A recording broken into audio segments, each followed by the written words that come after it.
தமிழகமெங்கும் கிளைகள் கொண்ட Annamal institute of hotel management and hospital management படிப்பில் சேர்வதற்கான அட்மிஷன் நடைபெறுகிறது. திண்டுக்கல் மாவட்டம் பழனியில் காவல் நிலையத்திற்கு புகார் தெரிவிக்க சென்ற பெண்ணுக்கு ஆபாசமாக குறுஞ்செய்தி அனுப்பியதாக புகார் வந்ததை தொடர்ந்து சார்பு ஆய்வாளர் ராஜகோபால் சஸ்பெண்ட் செய்யப்பட்டார். இதுகுறித்து கூடுதல் விவரங்களை நமது செய்தியாளர் அஜ்மீர் ராஜா வழங்க கேட்கலாம். அஜ்மீர் ராஜா, அந்த பெண்ணிடம் அந்த ஆய்வாளர் எந்த வகையில் பேசினார்? விவரங்கள் என்ன, சொல்லுங்க.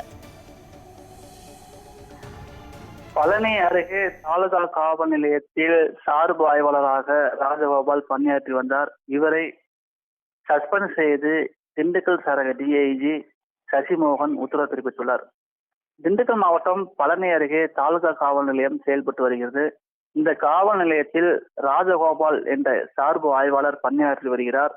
சில நாட்களுக்கு முன்பு பாப்பம்பட்டியை சேர்ந்த 22 வயது பெண்மணி ஒருவர் குடும்ப பிரச்சனையின் காரணமாக தாலுகா காவல் நிலையத்தை நாடியுள்ளார். அந்த சமயத்தில் பணியில் இருந்த சார்பு ஆய்வாளர் அந்த புகாரை பெற்று விசாரணை செய்து வந்துள்ளார். இந்த நிலையில் அந்த 22 வயது மதிக்கத்தக்க பெண்ணுக்கு செல்போன் மூலமாக ஆபாசமாகவும் தேவையற்ற பதிவுகளை அவருக்கு அனுப்பியுள்ளார். இதில் மனமுடைந்த அந்த 22 வயது மதிக்கத்தக்க பெண்மணி பழனி டிஎஸ்பிக்கு புகார் தெரிவித்தார். இந்த புகாரை பெற்ற டிஎஸ்பி மாவட்ட காவல் கண்காணிப்பாளருக்கும் அதே போல திண்டுக்கல் சரக டிஐஜி சசிமோகன் அவர்களுக்கும் இந்த புகாரை அனுப்பி வைத்தார். இதன் அடிப்படையில் தொடர்ந்து விசாரணையானது நடைபெற்று வந்தது. அவர் அனுப்பிய அந்த குறுஞ்செய்தி ஸ்கிரீன்ஷாட் அந்த பதிவுகளை ஆராய்ந்தனர். இந்த ஆராய்ந்ததில் உண்மைத்தன்மை குறித்து விசாரணை மேற்கொண்டதில் அதில் உண்மை என்பது தெரிய வந்தது.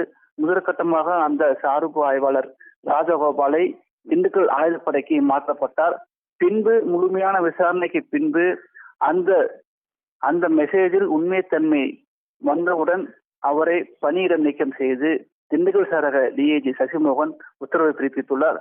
புகார் அளிக்க வந்த பெண்ணுக்கு ஆபாச குறுஞ்செய்தி அனுப்பி சஸ்பெண்ட் செய்யப்பட்ட சம்பவம் அப்பகுதியில் பெரும் பரபரப்பை ஏற்படுத்தியிருக்கு. யுவராணி, விவரங்களுக்கு நன்றி அஜ்மீர் ராஜா.